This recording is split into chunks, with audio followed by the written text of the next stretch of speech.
Hello and welcome to another exciting episode of the Science of Learning podcast. I'm your host, Mwakezi Choba. Today we have a special episode in celebration of Entrepreneurship Month, and we will be diving deep into the world of education and entrepreneurship. Joining us are two extraordinary guests who are actively reshaping the educational landscape. Komala Pillay is the CEO of Citizen Leadership Lab and Partners for Possibility. And Ridwaan is the National Teaching Award Lifetime Achievement winner for 2022-2023. I'm thrilled to have both on the show to discuss how we can foster entrepreneurial thinking in our schools. I'm thrilled to welcome the winners of a prestigious award under Partners for Possibility, and they are here to discuss how we can foster entrepreneurial thinking in our schools. To start, Komala, could you tell us about Partners for Possibility and how it aims to foster entrepreneurial thinking in education? Thanks, Mwakezi. So yes, at the Citizen Leader Lab, we believe that we need to equip our school principals and our teachers to set examples for our learners. Learners, one of the key ways learners learn is through observing what's happening around them. So the people, the adults in their world, they are really important role models. So our work is specifically with school principals. We support them to become effective agents of change. And through working with them, we have the opportunity to influence the learners, because each leader, each school principal will influence, something like 1,000 learners a year. So that's actually a massive impact. So the work that we do with our Partners with Possibility program, in which we partner school principals and business leaders, is to support school principals to be better leaders. And that it's interesting, Mwakezi, that partnership with business leaders, that actually injects a bit of entrepreneurial thinking into the school environment. And I'll share a little bit more on that maybe a bit later, Mwakezi. But yeah, our learners learn from observing the adults around them. So we as adults, we have a significant responsibility to set good examples, positive examples for learners. You mentioned principals there. I'll jump to Ridwaan, who has been a principal for a number of years. Ridwaan, as an NTA Lifetime Achievement winner with a background in education, what are some of the key qualities or mindsets that educators and learners should cultivate to embrace entrepreneurship within an academic setting? Good morning, Mwakezi. Welcome to. I'm humbled to be here and to be participating in this program. I think entrepreneurship is so critical and so key if we have to just look forward into the future. But just having to take a brief pause back into the future, we come from such a terrible, debilitating past where the former system was giving us gutter education.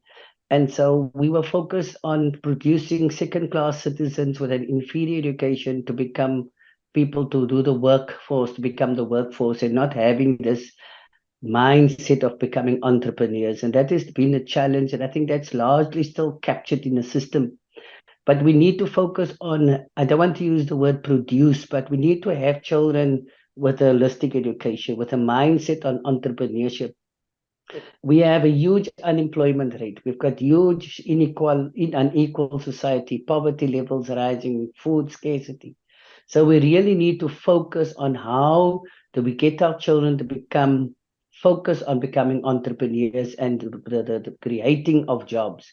With us also competing with the AI and the advancement, many of the jobs that we know today may become redundant if projections into the future is correct.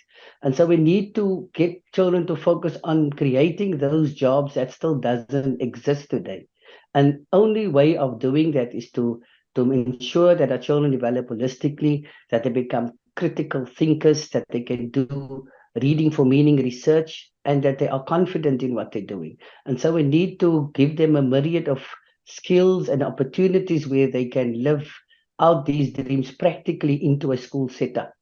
We'll probably go in later about what are some of the practical things they can look at.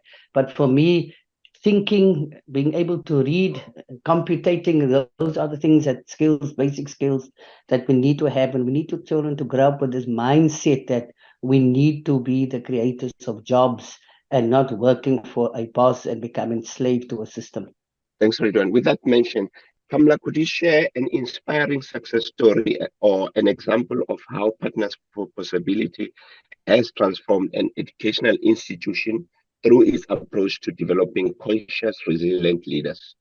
Thanks, Mkhithi. So I really loved what Ridwaan had to say there about mindsets. And for me, entrepreneurship is all about mindset. And I don't think it actually necessarily means you have to create your own business. I think a mindset of finding opportunities, of coming up with new ways to solve problems, that's what we need to inculcate in our learners, in our schools in South Africa. So if you ask me for an example of a success story, then I want to share with you a story of what one of our leaders has done to solve a problem that many people would think is not solvable. So we have a school, we work across the country. We have one of our schools is in a township outside Welkom. It's a Vang township. And the school principal there, serving an under-resourced community with large levels of or high levels of unemployment and poverty, and some of the challenges that we see in many townships across the country. Informal settlements, insufficient access to basic services, child-minded households, violence and unrest because of community unhappiness with service delivery. So it's a well-known story across our country. And all of these things, all of these issues within the community impact the ability of a learner to get a good quality education. So the school principal, high school principal, was very focused on achieving a high-level matric pass rate, as is the focus in all our high schools. And he and his team sat together and came up with a plan on how to help the learners be successful. How do you help a child that doesn't have access to basic services at home, is not getting guidance from an adult at home, is perhaps not getting sufficient nutrition? How do you help them study in such a difficult and such a challenging year, the matric year? And what the school principal did, together with his team, is they decided to host the learners from child-headed households at the school. So they set up kind of a dormitory for the kids where they could sleep, stay over, where they could study in the evening. They reworked their budget to be able to give the kids some basic food, some basic supplies that they needed to be successful. This school last year got a matric pass rate of 99%. Can you believe that? Wow. How did we support?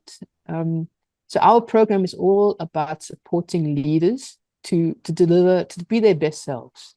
We all have within us a set of talents, a set of gifts, and sometimes we just need a little bit of knowledge, a little bit of extra support to really unleash this ability. And that's what we do as an organization. So at Citizen Leader Lab, our mission is to really support the amazing leaders that we have in the country and just to take them to the next level.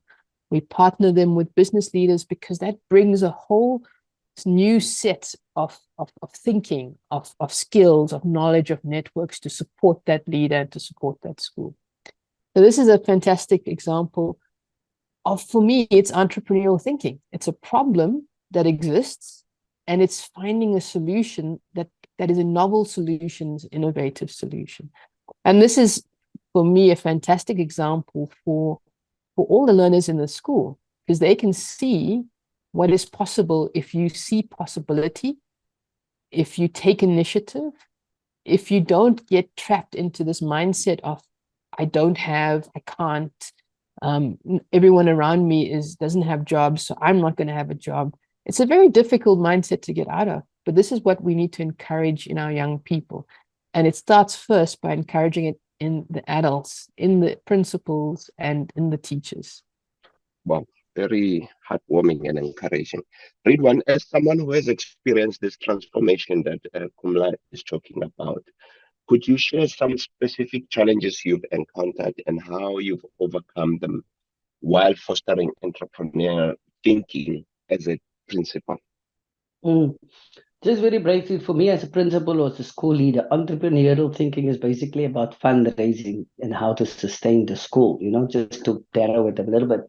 But schools are a microcosm of society out there. We're working with a whole host of different people, different personalities, diversity. And so the biggest challenge a principal have, and I think the most important job that the principal has, is to work towards organizational health. And in essence, they talk about a positive school culture.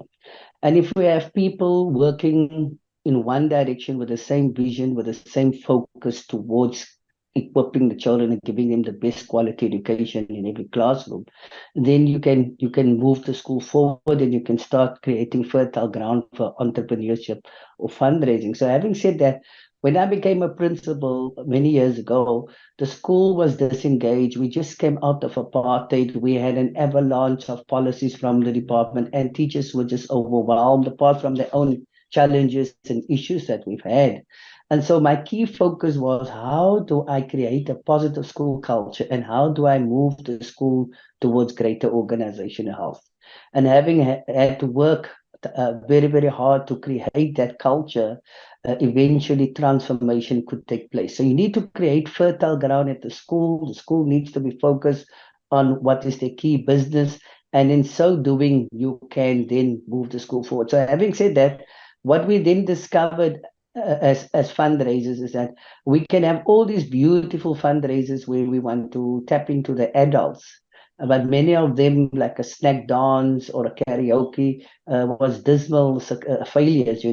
But once we changed our thinking and we started focusing on the children, how can we have these events at school with the focus on the children, like a skip-a-thon or a read-a-thon or a color run, and then bringing in the parents to support the children. That is how we were able to focus on basic fundraising at the school.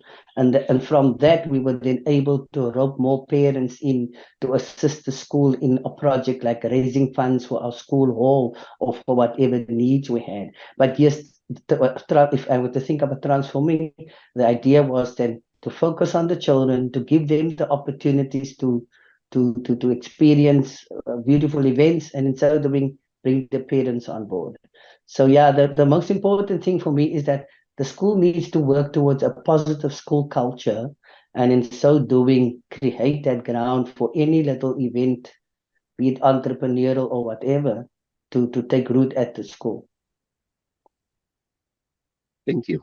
A question to both of you. With November being Entrepreneurship Month and also the world celebrating Global Entrepreneurship Week, how can we encourage an entrepreneurial mindset in our school, not only in theory, but also in practice? Let's start with you, Komala. Yeah, thanks, Moketsi. As I said, I believe that it starts with the principals and the school teachers setting examples. And if they can see possibility, I think a big part behind the entrepreneurial mindset, it's people who see possibilities. So if they can see possibility, then they can transfer that over to the learners. So I think what I would love to do is to encourage all principals and the teachers, maybe just to go and Google entrepreneurship and look at the definition. And the definition, as I said, is about finding opportunities where other people don't see opportunity. And I'd love to put out a challenge to all our principals and our school teachers. Are you able to see opportunities? Or do you see just obstacles? Because this is what entrepreneurial mindsets. Entrepreneurs see opportunity. Problems are fantastic because problems come with opportunity. If you can solve a problem, you have a solution. So that would be my request to all the school principals and teachers listening to your webcast, Ketsi, go out and see how you can solve a problem and set an example for the people around you. Great. And Ridwaan, what's your view? Well, I'll speak about our school. Basically, what we have done is we brought in an extramural program, to support the academic program. And so we have what we call passion. So every teacher brought along their own passion. And so, for example, we would have a cooking club, a group of children with a teacher doing cooking clubs. And in that way, we're doing the catering and hospitality focus of the country in that sense. We also had sewing clubs, knitting clubs, paper mache clubs, craft clubs, painting, gardening, for example. So these are the little things that we can hone in on a skill. If the learner is passionate about something and specifically, then we can hone in on these things. And I think these are the little skills that people need. I mean, so much more that we can do in a practical way to bring it into the school. We were talking about the mindset of teachers. So the mindset of the teacher, I'm aligned with a passion that I love. I bring it into the school and I create those opportunities like Komala so beautifully speaks to for those children. So it's all about looking for the possibility, looking for the gap that's there, and then focusing on how do we bring about an holistic education. And so we will speak a little bit more of specifically what we do in November for our children. But basically, those are kind of just a few examples of what we can do in our schools to focus on creating opportunities for children. Komala, you mentioned earlier the importance of the role of business in this equation. How can educators and business leaders collaborate effectively to bridge the gap between education and entrepreneurship? And what are the benefits of this collaboration? Thanks, Nketsi. So what we do is we partner business leaders and school principals. These are individuals that come from very different worlds, of course, and they have different contexts and different understanding. And so there is often an opportunity for misunderstanding because they're so different. But we run a very specific process where we help build understanding.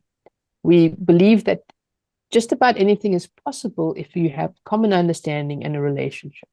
So we support the business leaders and the school principal to build this understanding, and we allow them to share their individual gifts. So the school principal and the school has got tremendous list of gifts, and this can be enhanced by the gifts of the business person who understands money management, the business person who understands implementing ideas, putting ideas into practice, getting a reward from that idea. Ridwaan spoke earlier about fundraising.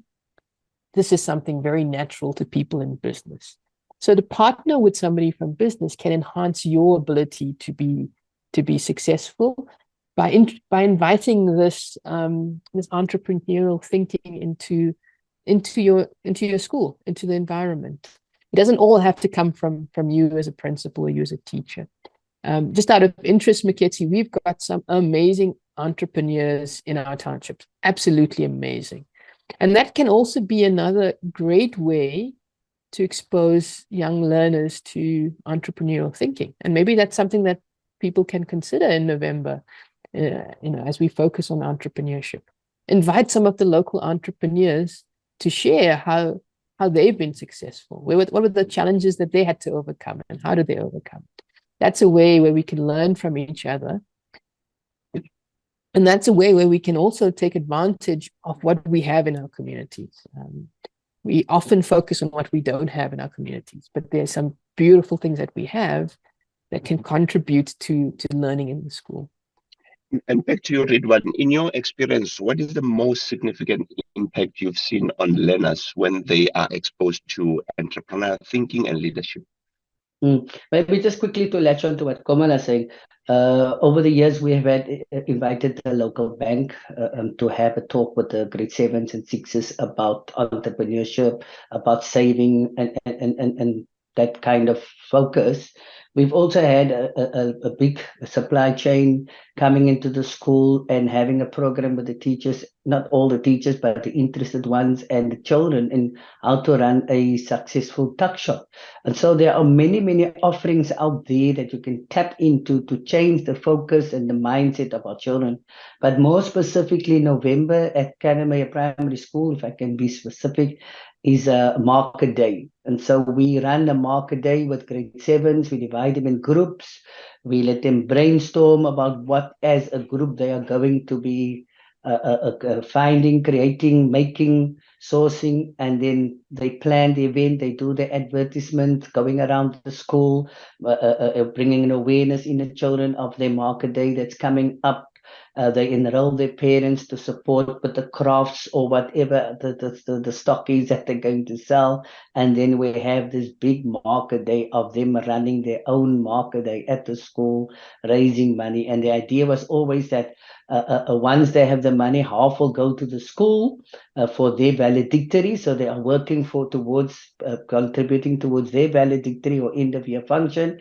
And the other half will be shared amongst them to see if they can maybe generate more income for themselves in another way. So yeah, so we try and focus the children's mindset on becoming that entrepreneurs, and that happens normally in this month of November. In closing, Komala, can you tell us about this prestigious acknowledgement that you just got? Thanks, Mketsi. Yeah, the 100 is a global organization based in Finland that evaluates innovative solutions in education spaces. So we were part of, I think it was about 3,000 entries. We submitted our Partners of Possibility innovation and went through a long judging process, and we emerged as one of the top 100 global innovators for our program, our school leadership development program. So it's something that we really are very pleased about. It's a fantastic acknowledgement of the work and the impact that we've been having in the country. Congratulations to you and the team on this prestigious award. These are some truly insightful and inspiring perspectives, and will only scratch the surface. Komala, Pillay, and Ridwaan Simodien, thank you for joining us today and sharing your wealth of knowledge on this crucial topic. That brings us to the end of this episode of the Science of Learning podcast. We hope you've been inspired to explore and foster entrepreneurial thinking in education. Remember, November is Entrepreneurship Month, and there's no better time to embrace innovation and transformation in our schools. Thank you for tuning in, and stay curious as we continue our journey to unravel the science of learning. Until next time, goodbye.